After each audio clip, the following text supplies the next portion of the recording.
Hello दोस्तों, आपका स्वागत है आज के इस वीडियो में। मैं आज की इस वीडियो में एमएस एक्सेल के इंट्रो के बारे में बताऊंगा। एमएस एक्सेल में कैसे काम किया जाता है, उसके फॉर्मूले, फंक्शन और उसके पार्ट्स कौन कौन हैं, कैसे एक्सेल को ओपन करते हैं। तो दोस्तों, बिना देरी किए हम वीडियो को शुरू करते हैं। चलिए, यहाँ पे स्टार्ट बटन पर क्लिक करेंगे। सबसे पहले स्टार्ट बटन पर क्लिक करेंगे। इसके बाद यहाँ पे मैं इस पर क्लिक करता हूँ, यहाँ से ई, और फिर यहाँ से एक्सेल ओपन हो गया। देख रहे हैं दोस्तों, यहाँ पे क्लिक कर देंगे, ये एक्सेल हमारा ओपन हो गया है। जैसा कि आप देख रहे हैं, आपके सामने एक्सेल की विंडो ओपन हो चुकी है। और यहाँ पे मैं आपको बताऊंगा कि इंट्रोडक्शन के बारे में, एमएस एक्सेल में क्या क्या होता है। मैं थोड़ा जूम कर लेता हूँ, क्लियरली आपको दिखाई देगा स्पष्ट तरीके से। दोस्तों, आप देख रहे हैं कि ये जो है आपका क्विक एक्सेस टूल बार है, जिसे हम क्विक कहते हैं, क्विक एक्सेस टूल बार कहते हैं इसको। ये सेव है, ओपन, अंडो है, रीडो है, न्यू ओपन। और यहाँ पे देख रहा है, इसके सबसे ऊपरी भाग की जो पट्टी होती है, इसमें सर्च भी दिया है। यहाँ से मिनिमाइज, मैक्सिमाइज और क्लोज बटन दिया है। यहाँ से हम क्लोज भी कर सकते हैं, यहाँ से मिनिमाइज, मैक्सिमाइज किए हुए। तो दोस्तों, इसे हम टाइटल बार कहते हैं। एमएस एक्सेल की सबसे ऊपरी सिरे वाली पट्टी को हम टाइटल बार कहते हैं। जैसा कि यहाँ पे सर्च बार भी दिया हुआ है, ये लेटेस्ट वर्जन है, इसके बारे में आप देख रहे हैं। और यहाँ पे आप देख रहे हैं कि file, home, insert, page layout, formulas, ये जो दिख रहे हैं दोस्तों, इसे हम मेन्यू टैब कहते हैं। और मेन्यू टैब बार पे कई सारे मेन्यू टैब दिए होते हैं, जिसमें प्रत्येक मेन्यू का अलग अलग एक रिबन बॉक्स होता है, जिसमें उस मेन्यू से संबंधित कमांड आपके सामने देता है। यहाँ पे देख रहे हैं आप, ये आपके सभी कमांड्स हैं। पेज लेआउट की कमांड है, फॉर्मूला, इसके बारे में, प्रत्येक के बारे में हम पढ़ेंगे, स्टडी करेंगे। और आप देख रहे हैं कि यहाँ पे एक नेम बॉक्स दिया हुआ है, इसमें प्रत्येक सेल का एड्रेस बताता है। बाय डिफॉल्ट A1 नाम का सेल एक्टिव होता है। जब भी आप एक्सेल को पहले ओपन करते हैं तो A1 नाम का सेल एक्टिव होता है। और यहाँ पे आप देख रहे हैं कि इसके ठीक सामने ये क्रॉस दिया हुआ है, सही का निशान लगा हुआ, और यहाँ पे फंक्शन लिखा हुआ है। तो इसे हम फार्मूला बार कहते हैं। जब भी किसी सेल में डेटा एंट्री करते हैं तो वो यहाँ पे दिखाई देता है। इस मान लिया हमने यहाँ पे लिखा राम जी, वहां देख रहे हैं कि वहां भी लिख रहा है। और यहाँ पे लिखा डायमंड कंप्यूटर। आप देख रहे हैं कि जैसे मैंने यहाँ पे लिखा वैसे यहाँ पर भी लिख रहा है, तो डेटा को दिखा रहा है। ये दूसरे सीट में नहीं गया है, यहाँ से डेटा को एक्सपेंड करेंगे तो क्लियर हो जाएगा। देख रहे हैं इस प्रकार से। अब चलिए इसमें बताते हैं। ये हो गया आपका रिबन बॉक्स, ये है आपका नेम बॉक्स, ये हो गया आपका फार्मूला बार। और यहाँ से ABCD करके जो दिया हुआ है A to Z तक, और आगे तो है, उस क्रम को बढ़ाया जाएगा, तो इसको हम कॉलम हेडिंग कहते हैं।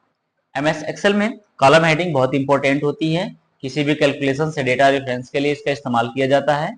अगर हम कॉलम हेडिंग को नहीं जानते हैं तो हम एक्सेल पे काम बिल्कुल भी नहीं कर पाएंगे। यहाँ पे है 1 2 3 करके है, इसको हम रो नंबरिंग कहते हैं। ये रो नंबरिंग की संख्या और आगे तक गई है, जैसा कि आप देख रहे हैं, और बहुत ज्यादा आगे तक गई है, कि मैं संख्या को बताऊंगा। इसको हम रो हेडिंग कहते हैं। तो रो किसे कहते हैं, कॉलम किसे कहते हैं, आपको समझ में आ गया होगा शायद। मैं एक बार फिर से रिपीट कर देता हूं। जो ऐसे वर्टिकल ब्लॉक होते हैं, ये वर्टिकल ब्लॉक जिसे ABCD से इंडिकेट किया गया है, इसको हम कॉलम कहते हैं। और जो हॉरिजॉन्टल ब्लॉक है, ऐसे जो लेफ्ट से राइट की तरफ गया है, इसको हम रो कहते हैं। ये रो नंबरिंग है, जो 1 2 3 करके इससे इंडिकेट की गई है, ये रो नंबरिंग है। और यह कॉलम हेडिंग जो ABCD से इंडिकेट किया गया है। तो प्रत्येक सेल का एड्रेस जो होता है, एक अल्फाबेट यानी कॉलम से लेकर के एक रो नंबर से लेकर के किया जाता है। जैसे मान लीजिए जो लिखा है राम जी, इस राम जी का जो सेल एड्रेस है, इसका एड्रेस आप देख रहे हैं कि यहाँ पर भी दे रहा है C3। तो मैं यहाँ पे दिखाऊं आपको, C कॉलम में है हमारा डेटा और तीसरे रो में है, तो इसका एड्रेस हो गया C3। अब मैं यहाँ देख रहा हूं, इसमें जो लिखा है हमने C4, इसका एड्रेस है C कॉलम में और चौथे रो में है। आप देख रहे हैं कि यहाँ पे हमने लिख दिया, जैसे मान लीजिए हमें 260 लिख दिया। अब यहाँ पे 260 जो लिखा गया D कॉलम में है और चौथे रो में है। यहाँ पे D5 दिखा रहा है, इसके अगला वाला कॉलम, मैं इस पर क्लिक करूंगा, सॉरी, देख रहे हैं आप लोग, D4 यहाँ पे दे रहा है। तो ये जो D कॉलम में है और चौथे रो में है, तो जिस सेल में आप क्लिक करेंगे, डेटा इनपुट करेंगे, उस सेल का यह जो है नाम दिखाएगा। और प्रत्येक सेल की पहचान जो होती है, एक कॉलम और रो नंबर से की जाती है। तो दोस्तों आशा करता हूं कि आप लोगों को ये जो पॉइंट है आपको समझ में आया होगा बेटर तरीके से। आगे देखते हैं, ये है कॉलम हेडिंग और ये रो नंबरिंग। और कॉलम और रो से मिलके अलावा जो छोटा छोटा ब्लॉक दिख रहे हैं इसको हम सेल कहते हैं।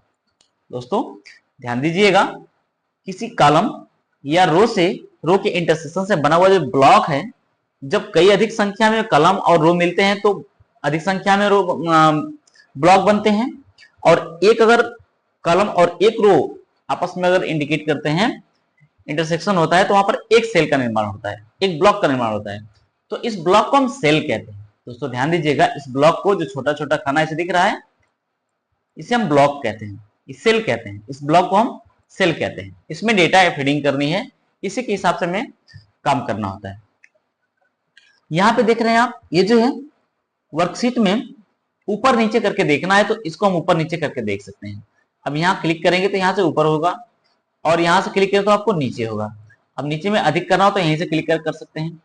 अगर हमको लास्ट छोर पे जाना है कॉलम के, तो हम कैसे जाएंगे? देखिए आप यहां से देख रहे हैं, आप लेफ्ट राइट हो रहा है, बस इतना ही हो रहा है। यहाँ पे जब क्लिक करेंगे तो आपको इसके आगे तक जाएंगे, देख रहे हैं जैसा कि लेके जा रहा है आपको। ऐसे में टाइम बहुत ज्यादा लगेगा, तो मैं नहीं चाहता कि ज्यादा से ज्यादा टाइम लगे, जल्दी से जल्दी आप लोगों को वीडियो में इंट्रोडक्शन के बारे में बता दूं। तो यहाँ देखिए कर्सर हमारा है, बिल्कुल राइट साइड में वर्कशीट के बिल्कुल लास्ट कॉलम पे जाना है, तो कंट्रोल के साथ राइट बटन दबाएं। देख रहे हैं XFD, this is the last column name in Excel. तो यहाँ पे XFD जो है, ये इसका संख्या कितना होता है, टोटल कॉलम की संख्या कितना होती है, मन में सवाल उठ रहे होंगे आपके। तो मैं आपको बता दूं कि ये 16,384वां कॉलम है, 16,384वां कॉलम है।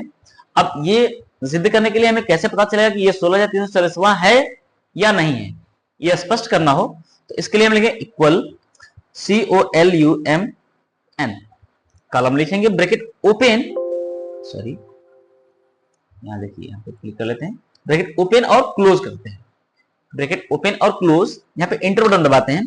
देख रहे हैं 16,384 कॉलम यहाँ पे दिखा दिया। किसी भी कॉलम का नाम ज्ञात करना हो तो मैं थोड़ा बीच में चलता हूं, इसका ज्ञात करना है तो मुझे इस कॉलम का नाम पता है, पर किस नंबर पे आता है ये नहीं पता है। इसके लिए हम क्या करेंगे, आप देख रहे हैं जैसा कि हमने यहाँ पे क्लिक कर दिया, इक्वल COLUMN, ब्रैकेट ओपन और क्लोज कर देना है, बस इंटर कर देना है। या 5,153वां कॉलम है ये। तो इस तरह से कॉलम की संख्या को हम ज्ञात कर सकते हैं दोस्तों। चलिए आगे देखते हैं। यहाँ पे कॉलम समझ में आ गया होगा आपको। अब यहाँ से हमने बिल्कुल होम पे चलते हैं, कंट्रोल प्लस लेफ्ट एरो दबाते हैं तो बिल्कुल शुरू में आ जाएंगे। ठीक, अब यहाँ पे दिख रहा है आपके सामने 1 2 3 करके रो की नंबरिंग दिख रही है। अब यहाँ से रो की नंबरिंग काउंट करना है तो हमें नीचे जाना है, नीचे में जाने में बहुत टाइम लग जाएगा, जैसे इसके लाखों की संख्या में है ये, और यहां से भी हम लग जाएंगे तभी बहुत टाइम लग जाएगा। तो कहने का मतलब है कि मैं जल्दी से जाना चाहता हूं, तो जल्दी से जाने के लिए कंट्रोल प्लस डाउन एरो करेंगे, कंट्रोल प्लस डाउन एरो की बटन दबाएंगे। ठीक है, अब यहाँ पे 10,48,576, क्या ये सही बता रहा है? ये सिद्ध करने के लिए हम क्या करेंगे, यहाँ पे लिखेंगे इक्वल ROW, ब्रैकेट ओपन और क्लोज कर देंगे। यहाँ पे जब इंटर जैसे प्रेस करेंगे आपको पता चल जाएगा कि ये 10,48,576वां रो है, बिल्कुल भी सही है, ये आपका गलत नहीं है, बिल्कुल भी सही है। तो यहाँ पे रो नंबरिंग दिया है, इसको हम ज्ञात कर सकते हैं यहाँ से, जैसा कि आप देख रहे हैं ये 10,48,576 दिखा रहा है। ठीक है, तो दोस्तों ये मैंने आपको बताया एक्सेल में वर्कशीट के बारे में। अब वर्कशीट क्या होती है, मैंने तो वर्कशीट का नाम ले लिया पर बताया भी नहीं वर्कशीट है क्या, कैसे आपको पता चलेगा? ठीक है दोस्तों, मैं बताता हूँ, टेंशन मत लीजिए। यहाँ पे एक्सेल में वर्कशीट जो होती है रो और कॉलम से मिलकर बनी होती है। कई हजारों की संख्या में 16,384 कॉलम की संख्या में और 10,48,576 रो की संख्या में मिलकर के एक हमारी वर्कशीट बनती है। जैसा कि आप देख रहे हैं शीट 1 आप देख रहे हैं यहाँ पे।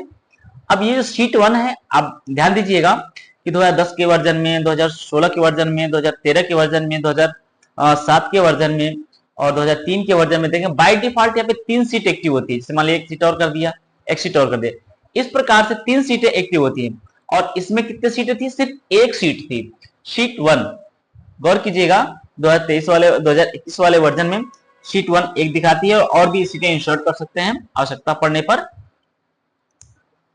अब ध्यान से देखिएगा दोस्तों, ये जो आपको दिख रहा है, ये इसके ठीक नीचे रेडी लिखा हुआ है और एक्सेसिबिलिटी इन्वेस्टिगेट दिया हुआ है। तो ये जो आपको पट्टी दिख रही है आपको, इस पे पेज व्यू दिया हुआ है, देख रहे हैं आप यहाँ पे, ये देखिए ये दिया आपका। तो यहाँ से पेज के व्यू को हम तीन मोड में देख सकते हैं। जैसा कि आपके सामने आपको दिख रहा है, ये पेज लेआउट व्यू है और ये नॉर्मल लेआउट व्यू है और ये आपका पेज लेआउट ब्रेक प्रीव्यू है। ठीक है, तो दोस्तों बाय डिफॉल्ट नॉर्मल पे काम किया जाता है और इसके ठीक सामने दिया हुआ है जूम पैड दिया हुआ है। जूम को प्लस कर सकते हैं, जूम को माइनस कर सकते हैं, अधिक से अधिक करके देख सकते हैं, कम से कम करके देख सकते हैं।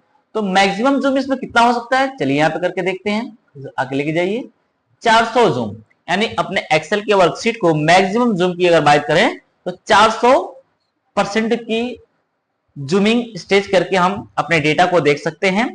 और मिनिमम की बात करें तो चलिए मिनिमम देख लेते हैं। मिनिमम दोस्तों 10% की, यानी कि पेज की जो जूमिंग होती है, यानी कि एक्सेल में 10% की जूमिंग करके हम देख सकते हैं, आप जैसा कि देख रहे हैं। ठीक है दोस्तों, आशा करता हूं वीडियो आप लोगों को पसंद आ रही होगी, कोई डाउट नहीं लग रहा होगा। यदि डाउट होगा तो प्लीज कमेंट कीजिएगा और कमेंट में हमको राय दीजिएगा, बताइएगा, कोई भी क्वेश्चन का जवाब हम देंगे बिल्कुल भी। अब यहाँ पे आप देख रहे हैं कि ये जो आप देख रहे हैं ब्लॉक के ऊपर एक काली पट्टी दिख रही है, इसके बारे में सवाल उठ रहे हैं कि इसको हम क्या कहते हैं। अगर नहीं उठ रहे हैं तो कोई बात नहीं, मैं बता देता हूं आपको, क्योंकि ये भी एक सवाल है। इसको हम सेल पॉइंटर कहते हैं, क्योंकि एक कॉलम और रो के इंटरसेक्शन से क्या बनता है, एक ब्लॉक बनता है और उस ब्लॉक के ऊपर ब्लॉक को हम सेल कहते हैं एमएस एक्सेल की भाषा में।